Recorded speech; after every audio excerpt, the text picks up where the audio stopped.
What it is, what it do, cyber world. It is your girl, the one, the only, Ash said it. AshSaidIt.com, AshSaidIt.com. Welcome to the Ash Said It Daily Podcast Show. I appreciate you guys for all of your love and support. Over 1,600 episodes and 500,000 streams worldwide. None of this would be possible without you guys, so I thank you so very much. And yes, we've got one of those wonderful, lovely, romantic holidays coming up this weekend, so I had to pull someone special for this episode, okay? I'm talking about spiritual teacher and psychic therapist to the stars and everyone else, darling, the wonderfully talented Vincent Genna. Hey, Vincent. Hey, Ash, thank you for inviting me. I always love doing these shows because I'm excited to hear what the intro is going to sound like. Yes, you have a resume that quite, precedes itself. So I had to make sure that people know that you're a big cheese. You are the big cheese around here. Listen to you. Well, let me tell you something. It is people like you that help to make us big cheeses, because if we didn't have people like you spreading and shining our light, nobody would be hearing anything, so what would the big deal be? So you're just as big of a cheese, and you know what? I love Parmesan cheese and blue cheese. So let's make our cheeses really good, even though Gouda is great also.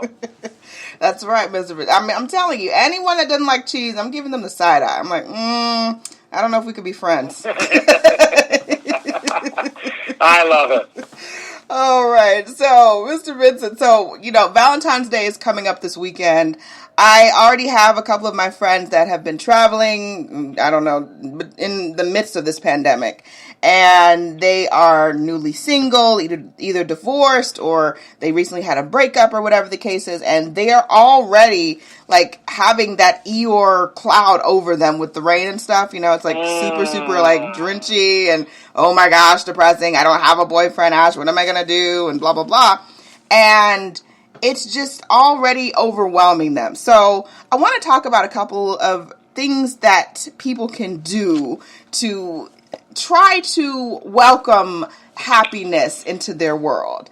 And so the first set of things that I want to talk about are the 8 common myths about relationships that hinder your happiness. Oh boy. You said so much during that entire part there. And so, yes, I'll definitely come up with the 8 myths. But the most important thing that they can do for themselves is stop attracting the wrong relationships into their lives. Absolutely. That is the bottom line. It's all about attraction, right? That's what the law of attraction is all about. And the interesting thing, Ash, that it has nothing to do with another person. Attraction has all to do with you and the energy and beliefs you're putting out into the universe. Now, maintaining the relationship, you definitely need that help, right, for the two of you. But attracting a positive relationship, that's all on you. So, yes, get rid of some myths and some fallacies and some misunderstandings about relationships, okay? And here is why attraction has nothing to do with another person, because of myth number 1. Opposites attract. Nonsense. Nonsense. Like attracts like, okay? We are not magnets. Okay, that you need a North Pole and a South Pole. We are energies, soulful energies. And whatever energy you put out into the world is the energy you're going to attract. Now, that's not to say that the personality is going to appear different, because especially if you are opposite sexes, each gender has a different way of showing their inner core. And whether it's the same sex, it doesn't matter. You still each have different experiences in your past, but you may have the same inner core and it may come out opposite, right? That doesn't matter. All you have to pay attention to is like attracts like. And when you do that, then you know that famous list everybody writes, the top 10 things they want in their partner. Some people write the top 30 things. Oh, my God. Oh, my the poor goodness. person That's a lot of going time. off with that one. That's so picky. Right. This is what I want everybody to do. Because like attracts like, I want everybody to write a list. And you have to do it in this order, Ash. You're going to, at the top of the list, write this title: the top 10 most important traits I want in my partner. Then go down and write those 10 most important traits. Narrow it down to just 10. When you're finished with number 10, go back to the title. Cross out the word partner. Write in the word ME.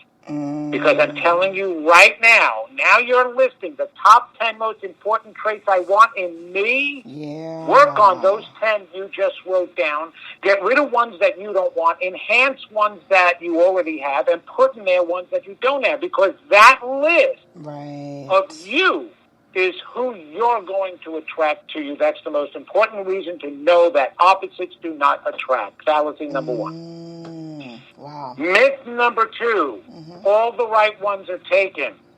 Oh, my gosh.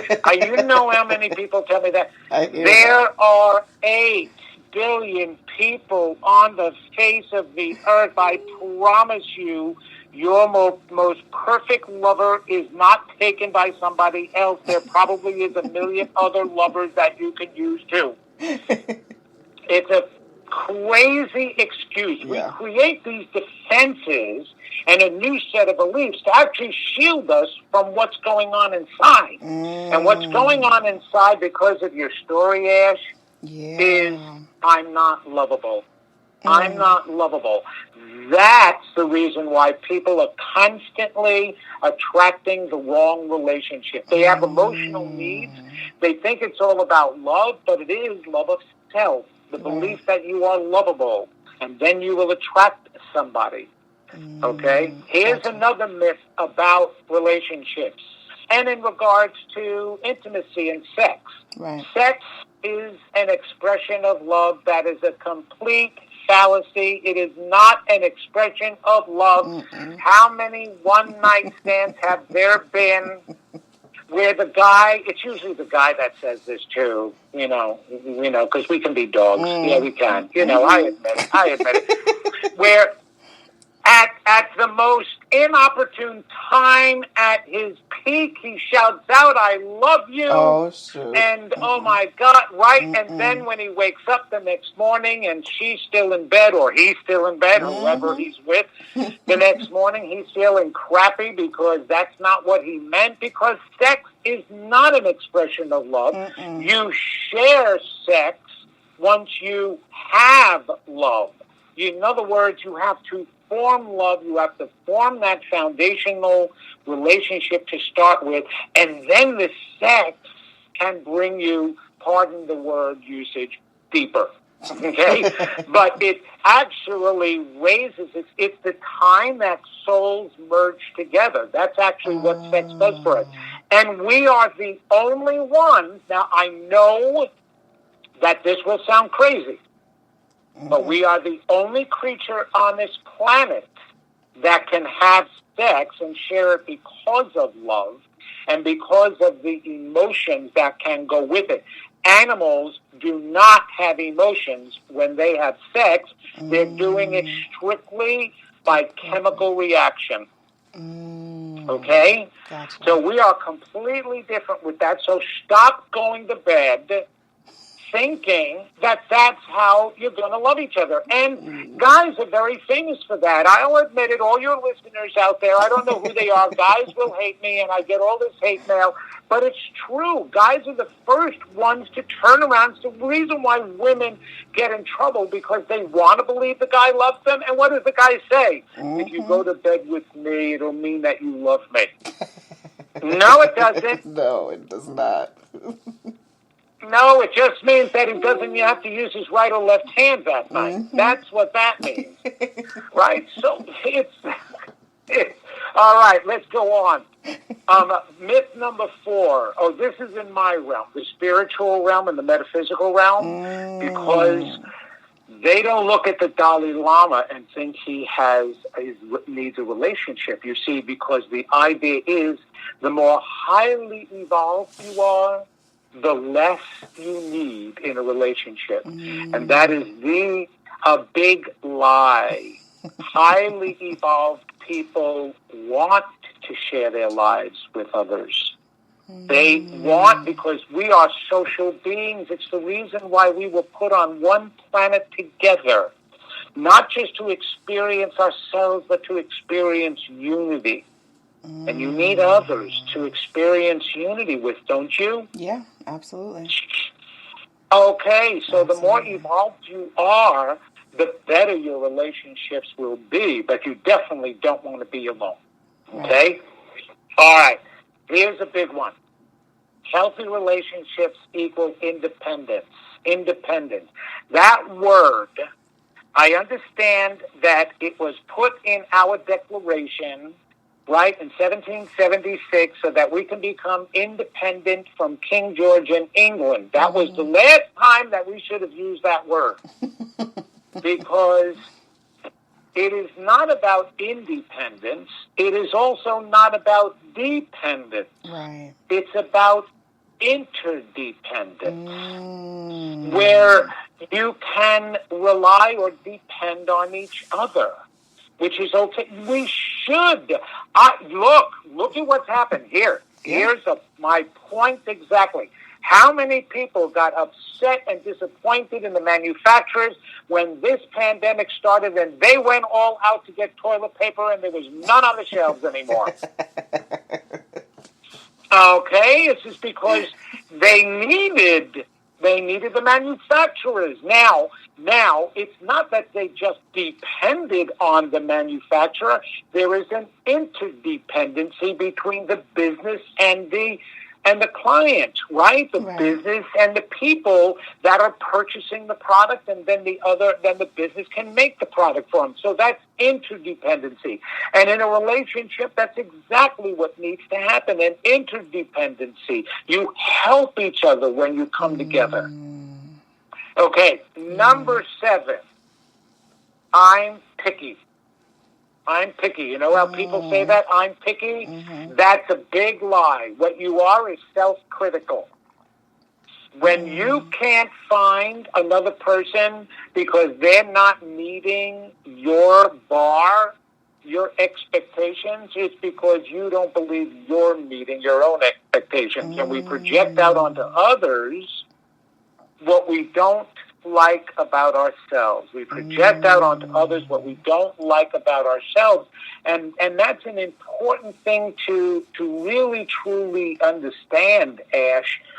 Yeah. So being picky is a sign that you need to assess yourself more, because that is a proof that you don't love yourself. Okay? Now, when I do this relationship workshop, and when I do it, I tell everybody that I've removed all of the sharp objects in the room, because usually when I get to number 7 myth, that's when they hate me the most. There is no such thing as soulmates. No such thing. God did not make a perfect soul for you so that you alone can have and spend eternity, lifetime after lifetime, trying to find your soulmate. Now, when you do find your partner and attract the right one to you, it is your job then to make the relationship into a soulmate-like relationship. That the two of you feel that you belong together. Now, that is, I don't want to, for those of us who believe in reincarnation and coming back here lifetime after lifetime, yes, we do migrate from lifetime to lifetime, Ash. And so there may be somebody that you were married to or had a relationship with several times before. As a matter of fact, you know that love at first sight syndrome? Yeah. That people will say, well, it's not love at first sight. It's actually love at first memory. But you don't remember that you're remembering that you were with this person before, that maybe you had a really good relationship. But it doesn't necessarily mean that that's what you planned on having this lifetime around. Right. So even then, it's still not about a soulmate that you have to attract. Oh, my God. I get so many people that will call me up and say, oh, I was in an 18-year relationship with my husband. I thought it was a soulmate relationship, and it turned out that he wasn't my soulmate. So now I just want to know from you, when is my real soulmate coming? And I'm like, oh, my gosh, as soon as you get rid of the word soulmate, what are you looking for? This is like, so the number 8, I already said, attracting has nothing to do with another person. Yeah. Attraction has nothing, this is the truth about relationships. Attraction has nothing to do with another person. If you love yourself, you will attract love. It's all about you. It is all about you. It's all about what you believe in you. So now we are in Valentine's month. I call it the month. Why do we even become inspired to create these holidays? And believe it or not, Hallmark did not create Valentine's Day, right? But we create these things. Why? Everything is inspired. We don't come up with them just to make money, because the most important factor, we come from love, we're made of love, we are love, we're supposed to be experiencing love, is the most deprived element on the planet today. Unconditional love. We have earthly love, emotional needs, but we do not have unconditional love. It is so vital to experience. It's the reason why we come back. And if you think about it, it's so vital that wars were started over love. Killing people happened because of love, right? Look at history. And look at when one queen had an affair with another king, a war was started. And that's actually how the Helen of Troy, the whole story about ancient Greece, and the Spartans and the Trojans were all about Helen, and how she fell in love with another king. And so a war was started. So it is so important to us. We know it, that we need to be reminded of it, but we celebrate it the least one day a year. One friggin' day a year you get to remember something about love. Ridiculous. I tell people that all the time. know. Right. And you know what, Ash? It really isn't about, your partner, because I know so many of your listeners are listening right now and saying, but I don't have a partner to celebrate with. Yes, you do. You have the most important partner. You have yourself. Absolutely. That is where it starts. Yeah. And so all of your people out there should be having a love affair with themselves, and should be taking themselves out and sending themselves beautiful cards and getting themselves beautiful boxes of candy if you're not overweight like the rest of us are, and it's okay for you to eat candy and you're not diabetic. My favorite are those little candy hearts with the words on them. Oh, those are my favorites. I was just talking with my friend about how much I love those, right? So that's what it's all about, and believe it or not, I just gave you the abridged version of all of that. Yeah. You should hear the unabridged version. Ooh, snap. They really hate me then, Mr. Vincent. I don't know. You were speaking truth today. You were spitting some real truths. Like, I have so many girlfriends that I have one that is just obsessed with finding her soulmate, quote unquote. And for the longest, I've told her, I was like, girl, there's no way, there's a perfect person for everyone. You got to take a person for who they are and accept that. If that, you cannot change people. I've seen women be in situations where they've tried to change this man and build him into the perfect man for her. And I'm like, girl, that's too much time. I don't have that much time in a day. Well, yeah. Well, what they should be doing, here's the spiritual aspect of all of this, Ash, that's really important that you should be telling your girlfriend. Number one, the Jerry Maguire movie, there's all these things that we create out there that are nonsense. and ruin it for us, okay? When Jerry Maguire said to his wife, "You complete me," that was the worst thing for anybody to be able to say to anybody else. No, you don't complete me. I'm already complete. I was created by a divine, powerful force. It didn't make a mistake with me like it did with the avocado, making the pit too large, okay? It didn't do that with me. It made me perfect, but I need somebody, or I want to come together with somebody to find out more about myself. Yeah. I've been with my wife. I know about love and relationships. I've been with my wife going on 48 years now. Wow. This month. 48 years. We've been together. We've been married 43 years. Wow. Okay? And the way we made our relationship work isn't about going to couple counseling and learning how to talk to each other or reading the 5 Love Languages book so that I can learn what her love language is, so to show her love her way, or she can learn it my way. We did work on ourselves. We had pasts. We were both hurt, as most people are. Everybody has a story in their youth. Yeah. Some a little bit more intense than others, for sure. But in that story created scars and hurt within the inner child. It made that inner child believe he or she is not lovable, not worthy, not good enough. So to work on that self-growth, and to do it every day. Yeah, every day we worked on it. But what we did is we'd read a self-improvement book, a chapter together, and then discuss it. We'd watch an inspiring movie and then discuss it. We'd take a lecture. We'd go to an event, a conference, and we came home and we discussed how that made us feel. What else do we need to work on? Because we want to be 100% happy. Yeah. I don't want to be controlled by the scars of my past. So your girlfriends, right, when they're saying, I want my perfect soulmate, they're setting themselves up, because I'm telling you right now, they don't believe they're lovable. No. So if I set the bar high enough, I know I'll never get somebody, and so I won't be disappointed not meeting what I already believe I'm not going to meet. I'm not going to meet anybody.